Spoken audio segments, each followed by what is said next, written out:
Yo, yo, yo, welcome back to Knittin. I'm Candy B. I be knitting, and I hope you be knitting too. Today, I wanted to talk to you all about fiber festivals. We're in fall, and that's a time where a lot of cities and regions have different festivals. Probably the most notably that you've heard of is New York's Sheep and Wool Festival, also known as Rhinebeck, and that's a really big festival that's attended by hundreds of thousands of people over the course of that weekend. But I wanted to tell you about a festival that's local to me, and just in general about fiber festivals and what to expect, and why I like them, and show you what I got too, because I definitely purchased some things today. So in case you're not aware, a fiber festival is just everything you can think of that goes along with the things that we love. So that could be knitting, it can be crochet, so that's selling yarn, selling notions, handcrafted crochet, knitting tools, spinning, needle felting, needle point, quilting, just any craft that is even tangentially related to the fibers. A lot of places focus on sheep, but there's goats, Angora rabbits, cotton, anything you can think of. And there's classes and vendors and animal shows. A lot of people will do meetups there. It's a great way to meet friends. Also, anything related to like animal husbandry too. Like they get a lot into what it takes to raise the different animals, meeting different farmers, the milks and the cheeses and the other byproducts, lanolin, any kind of lanolin product. And so usually it takes place over a weekend, usually at some sort of large fairgrounds. This weekend I went to the Shenandoah Valley Fiber Festival, and this is their 18th year having it, but it's probably a smaller known, not less well known festival than, for instance, I went to Maryland Sheep and Wool last year, which is pretty massive and brings in a lot of people from all over the country. But this took place in Berryville, Virginia, which is in Ruritan County or Clark County. Clark County. There's like, once you get up into Western Virginia, and I don't know if y'all know or care to know the geography, you're going in and out of all of these counties. So there's Warrenton and Clark County and Ruritan. It's at the Ruritan Fairgrounds is where it took place. About 3 hours from my house driving, which could be a trek for some people if you're not close to things like that.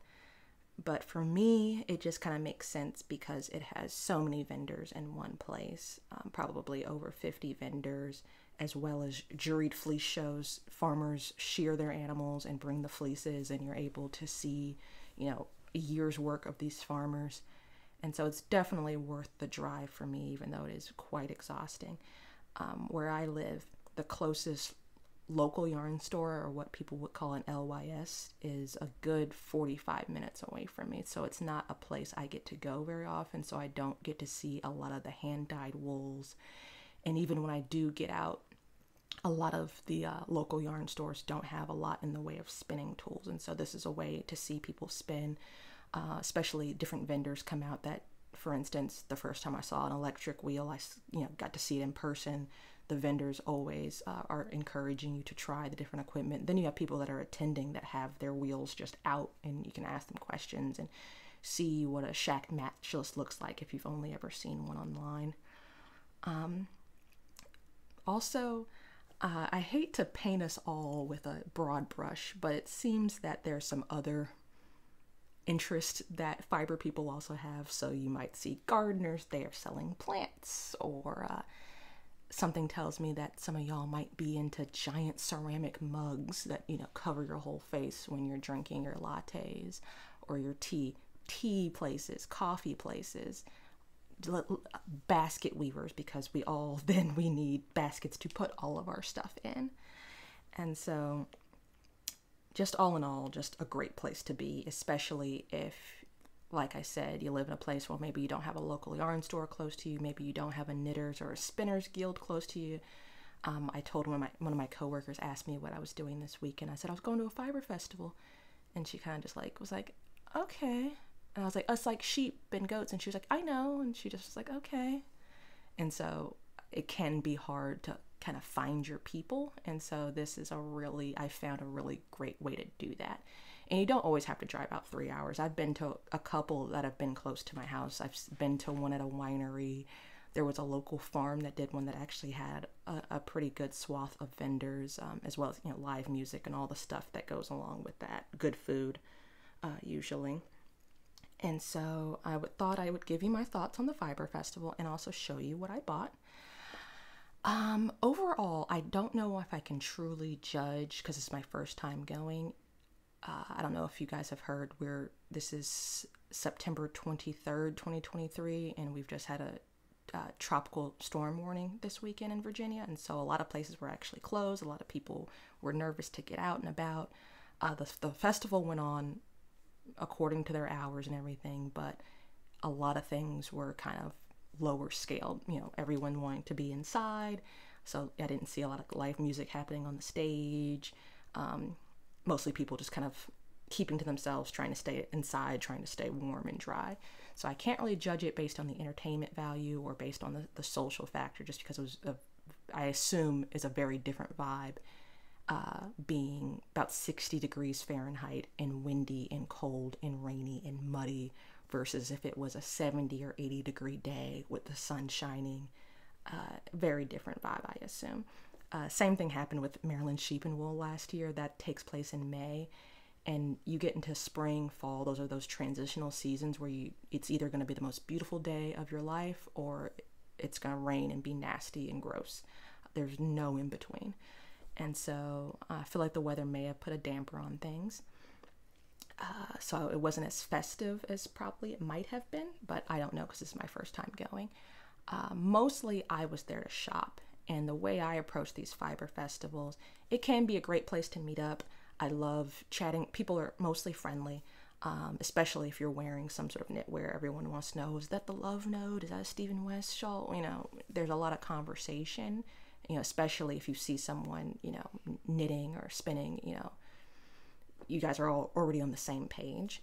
But mostly I'm there to shop because this is my time to see a lot of this stuff in person, see a lot of vendors I don't usually see on social media. I get very overwhelmed sometimes with all the pictures of beautiful yarn and beautiful fiber, and it all looks so great because pictures are, very well taken. But seeing everything in one place in person allows me to really zero in on what I really, really want, what really, really excites me.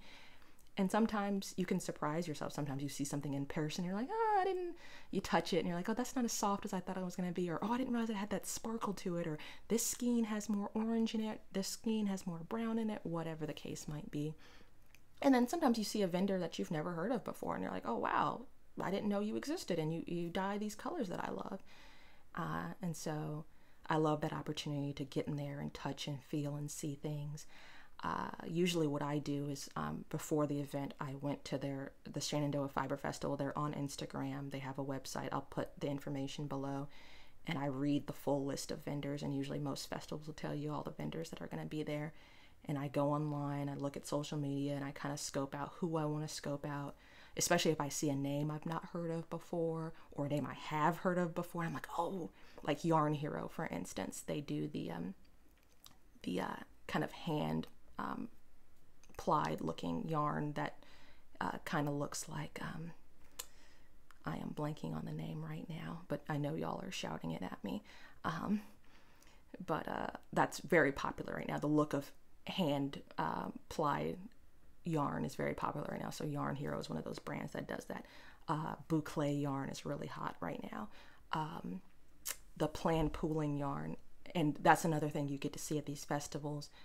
You've seen the plan pooling where, you have a big skein of yarn and there's blotches of color. And then when you get to that blotch of color, you might do a special stitch in order to make that color pop.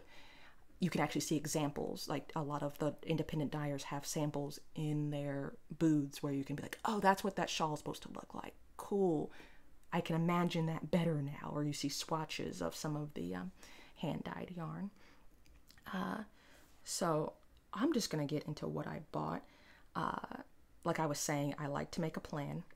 And at the top of my list, believe it or not, I do make a shopping list. And for the most part, I stuck to my list, except for, I always leave space for creativity because I'm a creative person.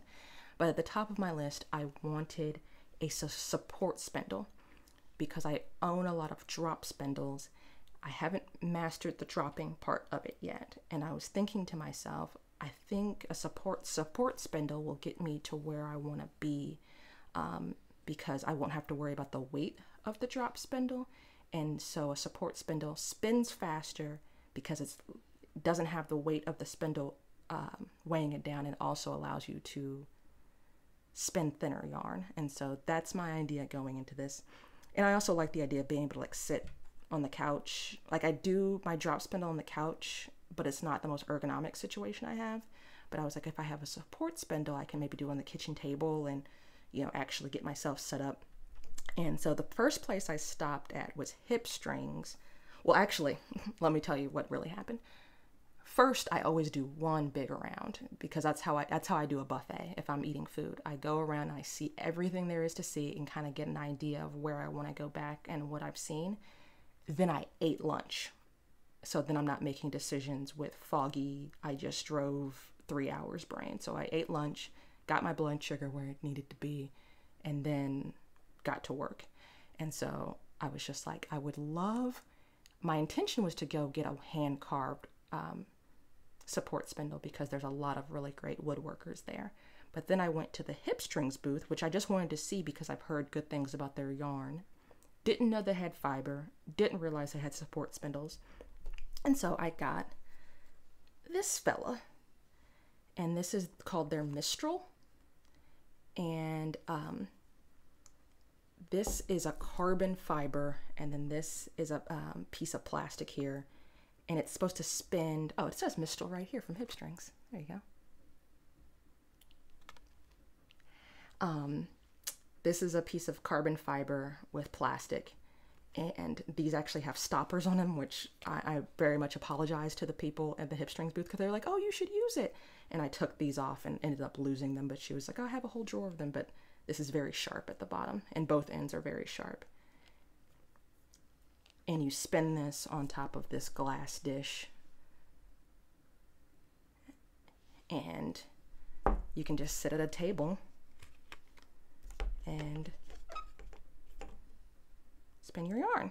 And it spins very quickly, very lightweight, and you can get very thin lace weight yarn. And I have a bunch of little bits and bobs from, what is that place called? Whew, I am blanking on every name, but I have fiber. Y'all know I have fiber, so. And then as soon as I picked that up, she was like, you're a nerd. We're nerds too. We have more Triforce things. And she literally went and just dug in all these things and was pulling out anything that had a Triforce on it. And so I got a Diz, which I didn't necessarily need, but this is, I'm building my arsenal of fiber preparation tools. So this helps make, after you've combed and you're creating the roving and you've combed it and you want all your fiber going in the same place, you use the holes in the middle of these to pull them out, and that's how you get the nice flat smooth roving. You can also use it as a pre-drafting tool when you're spinning. And so that was really neat. It was nice to meet the Hip Strings people. They were very friendly. They also had 30% off of all their Chow Yu needles because I assume they get some at a deal. So y'all know I bought some size 0 DPNs because that's how I knit my socks, and I literally just found a DPN in my couch like no less than an hour ago. I got a couple of fiber braids from them. I'm not going to show every little braid of fiber. I'm going to post things on Instagram, so I don't know. I just find it kind of boring for me to be like, and then I got this, and then I got this, and then I got this. So I got a couple of braids of fiber. I got some Rambouillet from Hip Strings, and y'all will see this as the YouTube channel progresses. I'll tell y'all, like, hey, I got this from Shenandoah Fiber Festival from Hip Strings. The next place I stopped by was, I'll talk about Yarn Over Floyd next, because there's certain things I really want to highlight, and this is one of them. This is a yarn dyer called Yarn Over Floyd, Floyd being Floyd, Virginia. and she does all natural dyeing. So I shouldn't say natural, plant-based dyeing, not acid dyeing.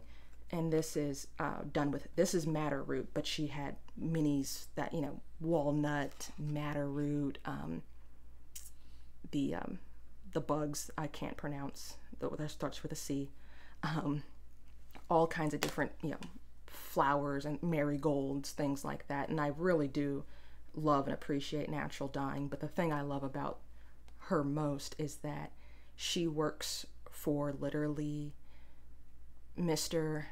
Rulud's favorite coffee company. It's called Red Rooster, and it's also in Floyd, Virginia, and so she was giving out free coffee, which, like I said, you know, fiber people, we love our tea and coffee. And this is their funky chicken coffee, which is what I drink every single morning, and they have it now in like tea bag form, which I haven't tried it myself, but I got Mr. Rulud this for Father's Day this year, and he says it's legit. Like, it's I'm like, oh, it's gonna be weak, or I don't know, but he said not only did it taste great, he got like more of a caffeine boost than his regular cup of coffee. So that is very interesting to me. And yeah, it's literally just a tea bag of coffee, and I think that the future is now. So shout out to them. Then I stopped by Kim Dye's Yarn. She's out of Richmond, Virginia, and I got some very nice fiber braids from her. She is not necessarily, it's funny because last year I went to Maryland Sheep and Wool, and I bought like the most obnoxiously loud, like super duper, super saturated, like chartreusey greens and purples, and like everything was like super high contrast. And this time around, like I didn't, by the time I had gotten to Kim Dye's Yarn last year when she was at Maryland Sheep and Wool, nothing she had really went with the vibe I was going for. And so this time around I started with her because I was like, okay, I really liked her stuff, but it didn't really jive with what I was going for last year. And she does like all these really like kind of soft feminine colors, and so I got a few of those. And this is all BFL and silk, which isn't my favorite, but I really wanted to support her, and I just, you know, I always want to try different things. And, you know, something that a year ago I'm like, oh, I don't really like with silk, the silk makes it too slippery, but now I've, you know, gotten better at my spinning, so maybe the silk won't be so difficult for me this time. It's not that I hate silk, like I love the feel of it, but spinning it is difficult for me. And so, you know, hopefully I'll up my game. My plan here is to I really want to get into spinning for a garment for myself, and so I got quite a few braids from her. And, you know, the idea of getting them all from one dyer, they're all slightly different, which I like that variety when I'm spinning, but they correspond with each other because they came from the same dyer with the same color story. And so it's all these like really soft light colors. And also the thing with spinning I've learned is, while I like the look of those really bold, bright braids, when you spin them up, sometimes the colors, they play with each other in a way that you weren't expecting, which can have great results, but it's going to be different. And so I found that it's actually, there's something to looking for the white in the braid and looking for the natural color in the braid, because that's going to break up the color and make things pop in a different way than if you have like, oh, it's like a magenta and a purple braid, and then you blend it together and it's just like this big purple mess. But instead you get this white in here, and then these blues kind of come out and these purples kind of come out. It's similar to when you're painting, respecting and playing with that negative space instead of just throwing paint at the whole canvas kind of thing. And so, yeah, trying something different. Also stopped at 29 Bridges, which is a Maryland-based dyer. I really like their stuff, and I want to zero in on this one because a couple of weeks, or last week, we were talking about the Stephen West knit along, and I was like, well, I'm going to this fiber festival, maybe I'll find something. And they actually did kits for the MCAL. They didn't have the kits there, But I definitely could see a color story happening, and I was just like, okay, if I'm gonna do this geogradient thing, this would be the tint to go to. And I have one skein of 29 Bridges in my stash already, and I just love to look at it, like the saturation that they get, and like it's a navy blue yarn, but it's like you look into it and it's like it's looking back at you, like it's like dark blues and little midnight blues and an emerald sapphire blue, and it's like it's amazing just to be, oh, it's a navy yarn. And so I went in there and I was like, oh, let me pick up this one. I picked up like a bunch of grays and golds, like they had like this rust kind of story happening. And I was thinking to myself, and I had this feeling all week because I did look at a lot of websites trying to figure out if I was going to do this geogradient thing. And the more I looked at it, the more I was just like, I don't think I like gradients. I don't think that is the color story that inspires me. I am a very high contrast person. I like stripes. I like color blocking. But the idea of a gradient just, I feel like I'm overthinking it maybe, but I was just like, I'm about to buy 4 skeins of fingering weight yarn that don't make me happy because I feel like this sense of urgency behind this thing that I've made myself feel stressed out about. And I'm like, why do that when I can do this? And so instead of getting 4 skeins, I got what I wanted to get. I stood there. I was probably in this shop longer than any of the others, just because I was like, I really looked at every single skein and I saw 2 different things happening that didn't go together. And so I got these 2 guys. These are all their go-to sock base, by the way. This one's Plan Ahead, this one's Mahonia, and I think these guys are best friends. Then I saw these guys, and this is Cheeky, which according to them, I'm the first person to buy this color, which I kind of believe because I'm obnoxious and this color is obnoxious. And then I saw Color Run, Cheeky and Color Run, and I'm like, they're best friends too. And like I was saying with the Kim Dyes yarn stuff, I'm never, well, let me never say never because I might change tomorrow, but I'm not like a go pick up 8 skeins of, a sweater's quantity of yarn person and all the same, color person. I need the changing. Like when I'm knitting, I'm like, oh, I want this and I want this and I want to mix these and do these 2 go together, and what can I make with it? Like that excites me. And so, but I also understand that I don't want to be in a position where I just have stuff that's just never gonna go together, and so this gives me just enough of the fun that I like. And to me, this is not a sweater's quantity, but it's enough to have fun with. Like I can make a t-shirt with this, which I do have a t-shirt pattern by Fatima Hines that takes 2 different colors of fingering weight yarn, 2 skeins of fingering weight yarn for my size. I can also do a decent size shawl with this. I believe the Dotted Rays by Stephen West, I can do it with 2 skeins. You can do a lot. You can. There's 1 skein shawls, but with 2 skeins, I feel like that's a proper shawl.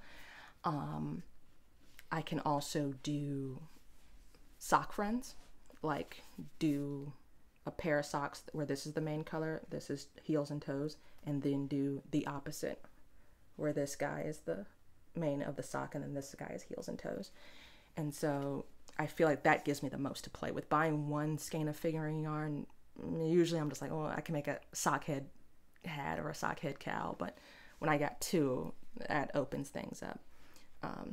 You can also do like a baby dress with 1 skein of fingering weight yarn, but I like the idea of having 2 that kind of play together, and I can be like, okay, I ran out of this one, I can add this one. This can be like if I do that t-shirt by Fatima Hines, 1 color is the raglan yoke, then the body is a different color, and then you pick up and you do all your edging in a contrast color.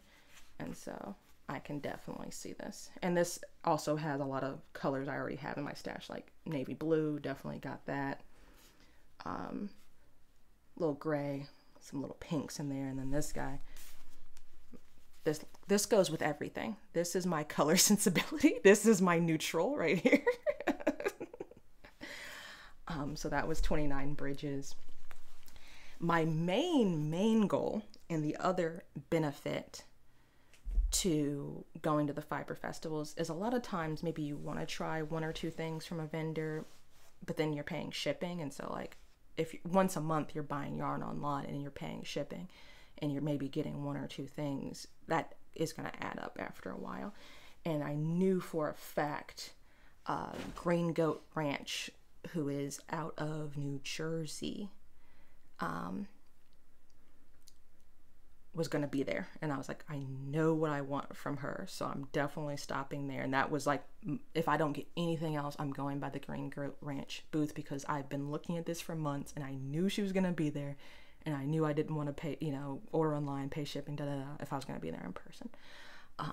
Another thing when you start thinking about knitting and slow fashion is that you start thinking about the miles on everything you make.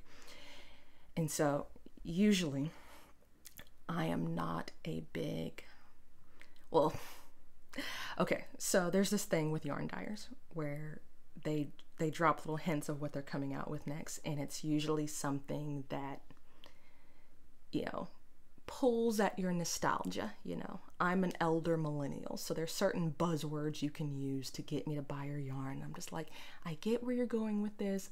I last time we talked about calcifer, there's, the Barbie thing is happening, and I'm just like, I feel like this is a bit of a cash grab.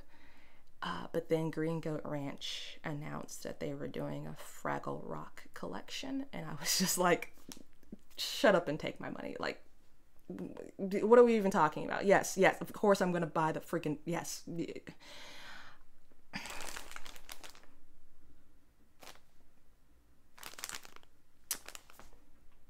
Nailed it. Y'all, this is called Doozer's Domes.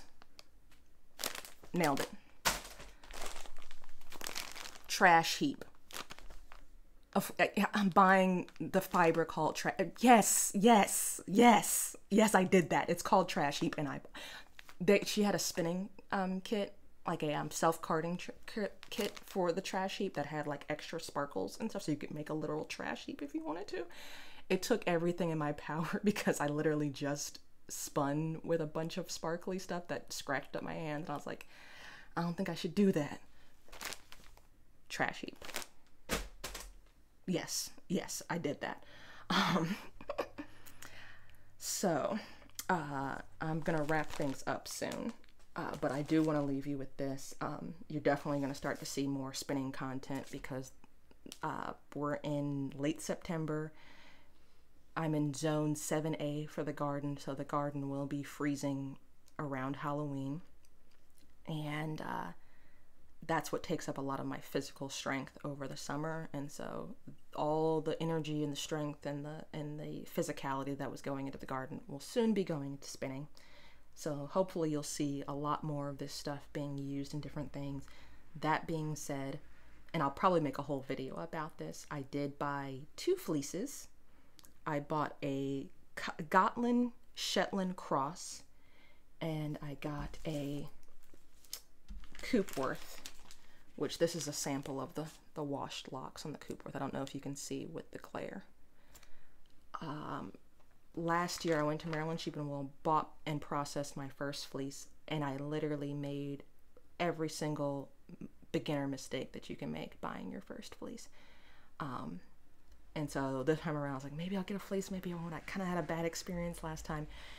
If the Shenandoah Valley Fiber Fest isn't good for anything else, their fleece sale was really, really awesome. They had a bunch of volunteers who came out the day before, laid out all the fleeces, and took stock of them all. And they wrote like really good notes for each of them. And, it was just like, has more lanolin than usual. This is good for rugs. This is good for sweaters. This would be good for outerwear. This is, close to skin. So the Gotland Shetland I got, they said that the quality was typical for breed, a little soft, very clean, beautiful drape, lovely color, good price, good for hand processing. That being good for hand processing, yes. And then the Coopworth, she actually laid it out on a skirting table for me, showed me, you know, how she would approach processing it. Good for great fleece for lace, nice drape. That's what I want. Wavy locks, typical of breed, possibly rinsed. You know, all the things you want to know. And then there's weight on it, the breed. The Coopworth I got. The farm actually put a little note in there, you know, talking about their Coopworth. It's Arbor Meadow Farm in Steele's Tavern, Virginia. So very low mileage on my fleece. I will just show you very quickly since I'm wrapping things up. These are the braids I got from Hip Strings. I do want to shout out, just because I didn't buy things from people doesn't mean I don't like their stuff, or, you know, whatever. You know, I wish I could go through and buy a skein of yarn from everyone I like, and that's the hard part too, because you see people on social media and you want to go to these festivals because you want to kind of feel out vibes, right? And so sometimes you meet someone in person and you're just like, I don't know if I want to buy their stuff. They were kind of weird.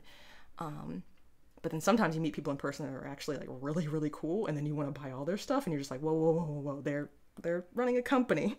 Let me, you know, that I've just learned the phrase parasocial relationship. And so, you know, yeah, just because someone's nice to you doesn't mean you buy everything on their table. So, you know, I've learned to be a little bit more thoughtful, but I do want to shout out some people. Robin's Promise Yarn Co. They were super duper friendly. She's from Williamsburg, and all of her yarns are birds' names. And I'm just like, oh, that's lovely. Sheila of Urban Girl Yarn. She's out of Richmond, Virginia. She's really cool. I would have bought stuff from her, but I still have 2 skeins from her that I need to use. Who else did I? Clover Hill Farm. Yarn Hero was there. It was at Avon Springs. A lot of really, really great people from all over Virginia. Like I said, Green Goat Farms is in New Jersey. A lot of people from West Virginia. And so, yeah, that was my day. I had a lot of fun. I have a lot to do going into the winter season. That's my spinning season. I went to Maryland Sheep and Wool last year in May, and literally my last braid that I bought at Maryland Sheep and Wool is on my wheel right now. And I was kind of working on it here and there over the summer, but now I'm going to go back into like full drive. And so hopefully this stuff kind of keeps me busy. I don't have any plans in 2024 as of yet. You know, I'm not a person that's like a habit type of person. So I went to Maryland Sheep and Wool last year. Then I saw about the Shenandoah Valley Festival. I'm like, oh, I want to go to that. And so probably my next big excursion, I really want to go to Super Summer Knit Together by the Knit Girls. And that's going to take a little bit more planning and a little bit more moolah. And so I want to kind of, you know, chill a little bit, especially, you know, y'all see all the stuff I just got. So probably maybe 2025, I'll be back at it again, and hopefully I can just play with what I got for now. So y'all let me know in the comments, are you going to Rhinebeck? Did you need a Rhinebeck sweater? Did you go to Wisconsin Sheep and Wool? Or I think Michigan just had their big fiber festival. Seattle's fiber festival looks really, really cool, but that's just not practical for me at all, being on the East Coast. Let me know. Did you know what a fiber festival was before you clicked on this video? Are you interested in going to one now? Let me know. Also, do all of the YouTube things, please. Like this video, share, subscribe, hit the bell notification. That's a thing also. Follow me if you want to see more pictures and more of what I got, and follow my progress of you know, what my next cast on is going to be. Follow me on the Instagrams at Rulu. That's the last thing I got from Kim Dye's Yarn. She had these little kits for Willa and Ellis Lions by Scrapmaster Studio. It's a pattern on Ravelry, but this is the yarn that goes with it, and you make 2 cute little lion buddies. And so I'm going to try to make these for my kids because they really groove on little stuffed toys, and I know that they would really like it if I would knit them little toys. So this is me, you know, this might be my accountability buddy. Make sure I knit these for my kids. Yeah, follow me on Instagram at Rulude. See if I make those lions. DM me, tell me to make those lions. Or email me, candibknittin@gmail.com. Until the next time, I'll be knitting, I'll be spinning, won't be doing so much shopping. I will be drinking coffee. Peace.